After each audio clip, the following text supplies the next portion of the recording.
봅니다. 제가 25살 때 이야기이고 그때는 제가 전문대를 졸업하고 군대까지 다녀온 뒤에 첫 직장을 구해 한참 열심히 일을 하고 있던 사회 초년생 시절입니다. 회사를 다니는데 대중교통으로 다니는 게 불편하기도 하고 그 당시 제 또래 친구들한테는 가장 멋지던 게 오토바이였어요. 오토바이가 있으면 동네 노는 여자들 꼬시기도 좋고 괜히 세 보이기도 해서 적당한 오토바이를 중고로 구입하게 되었습니다. 출퇴근 거리가 상당했는데 이게 한두 달 타다 보니까 제법 자신감도 생기고 그래서 위험하게 타지 않겠다는 자신에게 한 약속도 저버린 채 무리하게 자만심을 부리다가 제 과실로 사고를 크게 한 건 내버렸습니다. 팔 하나 부러진 거면 엄청 싸게 먹힌 거기는 했지만 오토바이도 그동안 모아온 돈도 다 사라져버리고 말았습니다. 아무튼 제가 그때 팔이 부러지면서 병원에 입원을 하게 되었어요. 한참 피 끓는 청춘이라서 그런지 젊은 간호사들만 보면 괜히 찝쩍거리고 싶어서 입이 근질근질 하더라고요.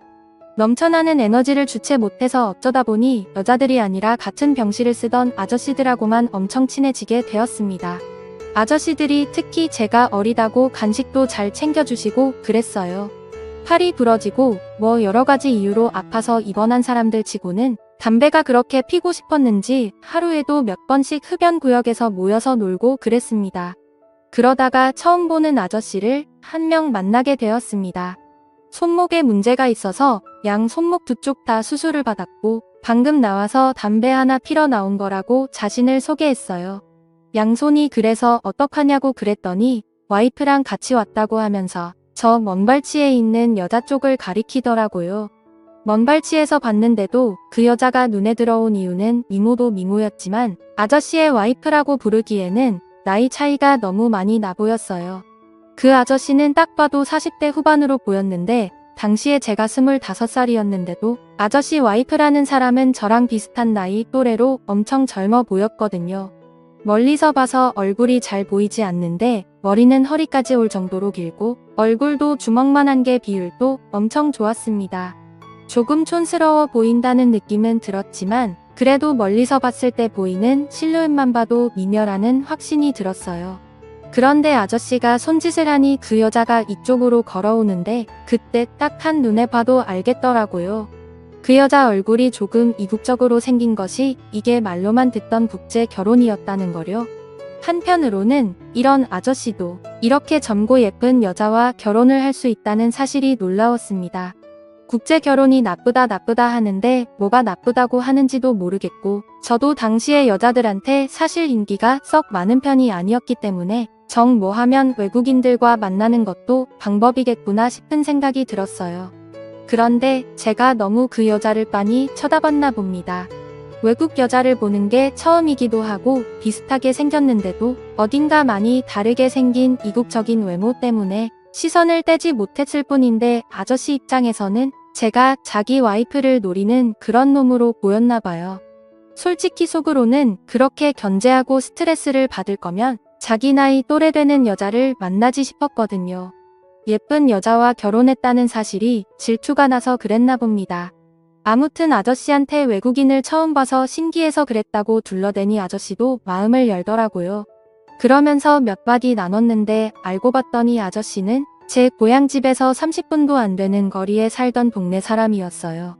병실은 제가 지내던 병실하고 조금 떨어져 있었는데 그래도 고향 사람이라고 아저씨가 제 병실까지 와서 과일 들어왔다고 챙겨주시고 몸에 좋은 거라고 하면서 이것저것 막 가져다 주셨어요.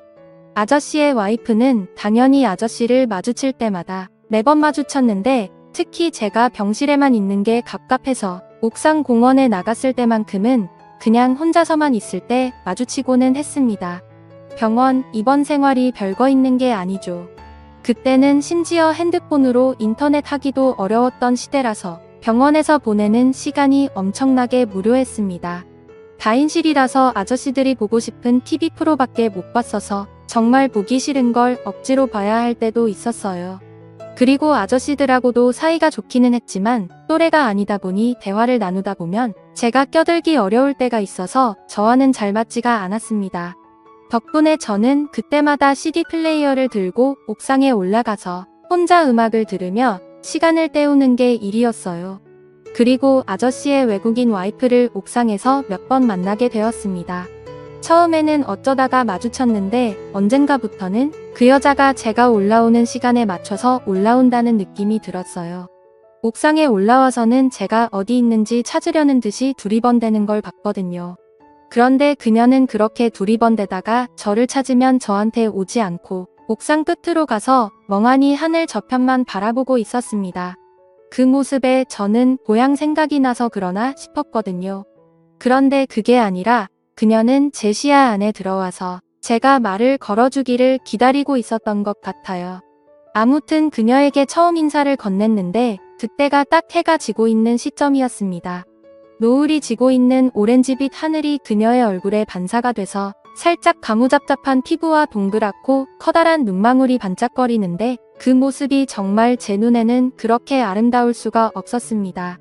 인사하러 갔다가 오히려 그 아름다운 모습에 취해서 아무 말도 걸지 못하고 어버버거리고 있던 게 전부였어요. 그녀가 저에게 먼저 인사를 건네주더라고요. 저는 외국인이라고 그녀가 한국말을 전혀 모를 거라고 생각했는데 의사소통에 문제가 없을 정도로 말을 잘했습니다. 물어봤더니 결혼하러 오기 전에 외국어 시험을 쳐야만 결혼을 할 수 있다고 하더라고요. 참 신기했습니다.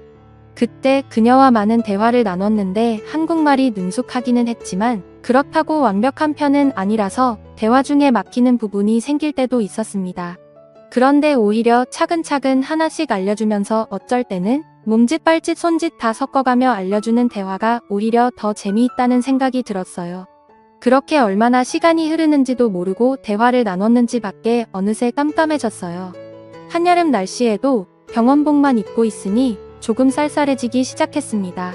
올라올 때는 아직 더운 날씨라서 소매와 바지단을 걷어놓고 있었거든요. 그런데 조금 쌀쌀한 느낌에 걷어놓은 소매를 내리고 싶었는데 깁스를 한 팔 때문에 그게 생각처럼 잘 안 되더라고요. 그런 제 모습을 보더니 그녀가 자기가 해주겠다면서 제 소매를 내려줬습니다. 그 덕에 그녀가 저한테 가까이 붙게 되었는데 한국인에 비해 아담한 체구를 가져서 그런가? 그녀가 제 앞에 바짝 다가섰는데 그녀의 정수리가 저의 코앞으로 위치했습니다. 살짝 습기를 머금은 여름철 반공기와 그녀의 샴푸 냄새가 합쳐져서 제 코를 자극하니 정신이 아찔하더라고요. 그러는 와중에 그녀가 제 앞에 무릎을 꿇더니 제가 올려놓은 바지단도 내려주기 시작했어요. 어여쁜 여자가 제 앞에 무릎을 꿇고 앉아있는데 그 모습에 정신이 아찔해지지 않을 사람이 어디 있겠습니까? 그래서 바지 정도는 제가 직접 하겠다고 했더니 그녀가 아니라면서 자기가 해준다고 묵묵히 저를 도와주더군요. 기센 한국 여자와는 다르게 순종적인 모습에 뭘 시켜도 다 해주지 않을까 하는 기분이 들어서 괜히 침이 꿀꺽 넘어갔습니다. 병원 수칙 때문에 옥상은 밤 11시에 닫았지만 초저녁인데도 그녀가 한참 자리를 비웠다는 사실을 아저씨가 알게 되면 혼이 날 것 같다면서 그녀는 그렇게 병실로 돌아갔어요. 저는 그때 이미 그녀한테 푹 빠져버린 것 같습니다. 돌아가는 그녀 뒷모습만 바라보고 있었고 그녀가 계단을 통해 내려갔을 때도 그녀가 지나간 자리만 보고 있었거든요. 짧은 시간이었지만 오랜만에 마음이 떨리는 게 제가 혹시 그녀에게 관심이 있어서 이러는가 싶었습니다. 그 다음 날부터 그녀를 병원 복도에서 마주치게 되면 그녀의 눈도 똑바로 쳐다보지 못하겠더라고요. 매번 평소와 같은 평범한 차림에 화장기 하나 안 한 얼굴인데도 뭐가 그렇게 예뻐 보이는지 제 마음을 종잡을 수가 없었습니다. 하지만 그런 만남도 끝이 보이기 시작했습니다. 팔이 부러진 게 병원에서 오래 입원할 만한 일은 아니잖아요. 병원에서는 이제 통원 치료를 해도 되겠다고 제 퇴원 날짜를 잡아줬어요. 그녀와 더 시간을 보내고 싶어서 오래 입원할 수 있는 방법이 있었으면 했지만 병원비도 병원비고 어차피 이미 결혼한 그녀와 제가 어떻게 이루어질 수 없다는 건 누구보다 잘 알고 있었기 때문에 마음을 접기로 했습니다. 퇴원 소식에 심란해져서 옥상에 올라갔는데 그녀는 이미 옥상에서 저를 기다리고 있었어요. 옥상 벤치에 나란히 앉아서 퇴원하기 전까지 그녀와 시간을 보냈습니다. 그녀는 아저씨 수발하는 게 힘든데 제가 있어줘서 많이 위안이 되었다고 저랑 보내는 시간이 좋다고 하더라고요. 아저씨가 자기한테 잘해주기는 하지만 그래도 나이차가 많아서 체력적으로 힘들어하고 또 자기를 아내가 아니라 종다루듯 막대한다며 불만이 많아 보였어요. 제가 아저씨였다면 이렇게 예쁘고 착한 여자라면 국적 상관없이 정말 온 마음을 다해 사랑해줬을 것 같다고 대답했더니 그녀가 난데없이 자기가 결혼한 게 아저씨가 아니라 저였으면 좋았겠다고 하면서 제 품에 기대더군요. 저도 그녀가 좋기는 했지만 국제 결혼으로 결혼했으면서 저를 먼저 만났으면 하는 말을 어떻게 하지 싶었습니다. 그래도 분위기 깨기는 싫어서 따로 말하지는 않았어요. 여기서 어떻게 하면 그녀를 넘어뜨릴 수도 있다는 생각이 들었지만 내일 모레 퇴원하는 제가 하루아침 순간에 눈이 멀어 실수를 저질렀다가 돌아올 후폭풍을 감당이나 할 수 있을까 싶어서 속으로 꾹꾹 눌러 참았습니다. 그녀를 어떻게 떼어내야겠다는 생각에 제가 퇴원하는 소식을 말해줬는데 그녀가 깜짝 놀라면서 저를 세게 껴안았어요. 저는 얼어붙어 버려서 가만히 있을 수밖에 없었습니다. 이제는 아저씨고 나발이고 에라 모르겠다 싶어서 그냥 본능에 몸을 맡겼어요. 그녀와 저는 마음이 통했고 그날 저녁에 자기 휴대폰 번호라면서 퇴원하고 나서도 꼭 연락하라고 적어주더군요. 퇴원하고 나서 통원 치료를 하면서 병원에 자주 들렀지만 아저씨도 퇴원을 한 건지 그녀가 병원에서 도무지 보이지가 않았습니다. 저도 괜히 그녀를 찾아다니는 게 너무 티가 나지 않을까 싶어서 노력해서 그녀를 찾아다니지는 않았어요. 퇴원 후에 그녀가 몇 번 생각나기는 했어요. 그날 옥상에서 그녀가 해준 일이 자꾸 기억에 남기도 했고요. 그런데 또 밖에 나가고 다시 제 또래 한국 여자들을 보니 신토부리가 괜히 신토부리가 아니구나 하면서 그녀에 대한 기억도 차츰 지워지고 있었고 당연히 그녀의 연락처로 제가 먼저 연락을 하는 일도 없었습니다. 그리고 나서 시간이 지나 추석 연휴가 되었습니다. 연휴가 길었던 터라 저도 본가에 일찍 내려가게 되었어요. 가족들과 시간을 보내고 연휴가 다 끝나갈 무렵이었는데 오랜만에 고향 친구들하고 술이나 한잔 해야겠다는 생각이 들었습니다. 그런데 친구들은 뭐가 그렇게 바쁜지 술 한잔 하자는 제 요청에도 다 바쁘다면 나오지를 않더라고요. 누구 부를 만한 사람 없나 연락처를 뒤적이는데 갑자기 그녀의 전화번호가 눈에 들어왔습니다. 고향집 근처에 산다는 것도 알고 있고 하니 갑자기 그동안 보고 싶었던 적이 한 번도 없는데도 불구하고 그녀가 보고 싶어지더라고요. 그래서 그녀에게 전화를 걸었어요. 나 지금 고향집 근처에 내려왔는데 볼 수 있냐고 물었더니 조금만 기다려달라고 하더군요. 오랜만에 만난 그녀는 여전히 조금 촌스러우면서도 수수한 차림이었는데 그래도 여전히 커다란 눈과 건강해 보이는 긴 머리는 그대로였습니다. 그런데 약속장 보수 동네에서 꽤 멀리 떨어진 곳이었고 시간도 많이 늦어버린 거예요. 왜 이렇게 먼 데서 만나느냐 물어봤더니 아저씨가 워낙에 마당발이다 보니 자기 집 근처에서 만나면 사람들이 다 알아볼 거라면서 조심해서 나쁘게 뭐가 있냐고 하더라고요. 저는 뭐 하려고 그런 게 아니라 그냥 오랜만에 보고 싶어서 그런 건데 그녀의 반응이 조금 이해가 가지 않았습니다. 술을 한참 마시면서 그동안 잘 지냈냐 하면서 대화를 하고 있는데 그녀가 이제서야 자기를 찾아왔냐고 하면서 얼마나 기다렸는지 아냐고 물어보더라고요. 그래서 그냥 바쁘고 정신이 없어서 그랬다고 대충 둘러대는데 한국 여자들처럼 꼬치꼬치 캐묻지 않고 그냥 믿어주는 겁니다. 아무튼 만났으니 된 거 아니냐고 하면서요. 취기가 좀 오르는 가운데 그녀를 집까지 바래다 주겠다고 했는데 그녀가 자꾸 주변에 살피면서 걷는 모습이 조금 이상했어요. 그만큼 저를 만나는 게 위험하다고 생각했으면 애초에 전화번호를 주지 말던가 아니면 만나자고 해도 안 만나면 그만이었을 텐데 굳이 위험을 감수하면서까지 저를 만나러 왔는지 싶더라고요. 그래서 그녀한테 괜찮냐고 물어봤더니 그녀가 갑자기 제 앞에서 울먹이다가 끝내 울음을 터뜨리고 말았습니다. 저한테 도망가고 싶다고 아저씨가 너무 무섭다면서 몸을 부르르 떨더라고요. 밤길이고 인적이 드문 곳이기는 하지만 그래도 방금까지 눈치를 살피며 걸었는데 누가 볼까봐 저도 조심하게 되더라고요. 아무리 그녀를 달래줘도 울음을 그치지 않길래 근처에 보이는 여관으로 데리고 들어왔습니다. 그녀는 그제서야 울음을 그치기 시작했고 둘만 남게 되니까 여태까지 자기가 언제 울었냐는 듯이 오랜만에 주인을 만난 강아지 마냥 저에게 달려들기 시작했습니다. 아직 아무도 다니지 않을 것 같은 꼭두 새벽에 그녀와 저는 슬쩍 방에서 나와가지고 각자 집으로 돌아갔습니다. 그녀는 저한테 안 가면 안 되냐고 물어봤고 저는 일단 서울에 올라가서 그녀를 도와줄 방법을 찾아보겠다 말했어요. 그녀를 아저씨 소나기로부터 구출해줄 방법을 찾아보려 인터넷을 뒤지며 인권 변호사 이런 걸 찾아보고 있었습니다. 그런데 그날 저녁에 고향에 있는 부모님한테 전화가 오더니 아주 한바탕 난리가 났어요. 알고 봤더니 제가 그녀와 역관에 가는 걸 본 사람이 있었고 그 사실을 아저씨가 알게 되었다는 거예요. 그래서 안 되겠다 싶어서 그녀가 어떤 상황인지 부모님께 말해주려고 했습니다. 저는 그녀를 사랑하고 그녀를 구출해내고 싶다고 말이죠. 그랬더니 부모님이 헛소리를 하고 있다면서 진짜 이야기를 해주시더군요.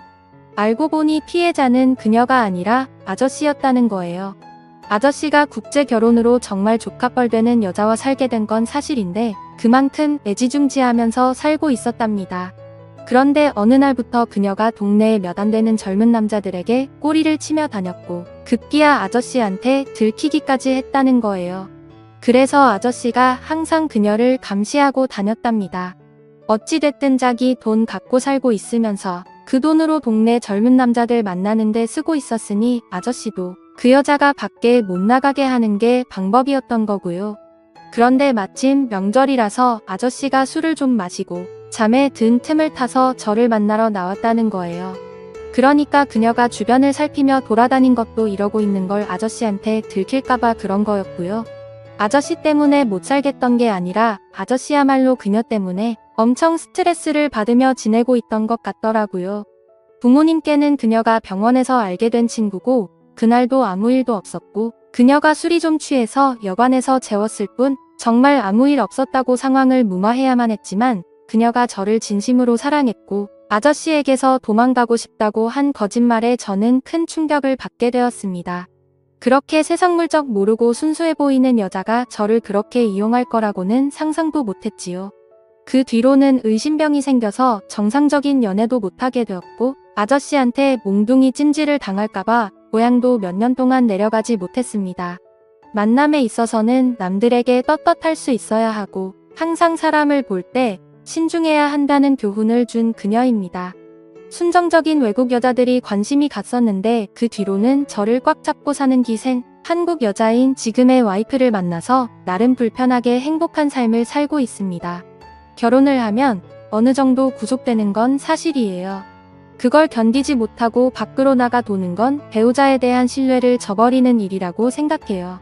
제가 한 행동이 아저씨에게는 결코 좋은 일이 아니지만 그래도 저는 그때 일로 좋은 교훈을 얻게 되어 다행입니다. 그녀는 아직도 아저씨랑 살고 있을지 아니면 그 버릇 못 고치고 아직도 어디서 다른 남자를 찾고 있는지는 모르겠네요. 제 사연을 읽어주셔서 감사합니다.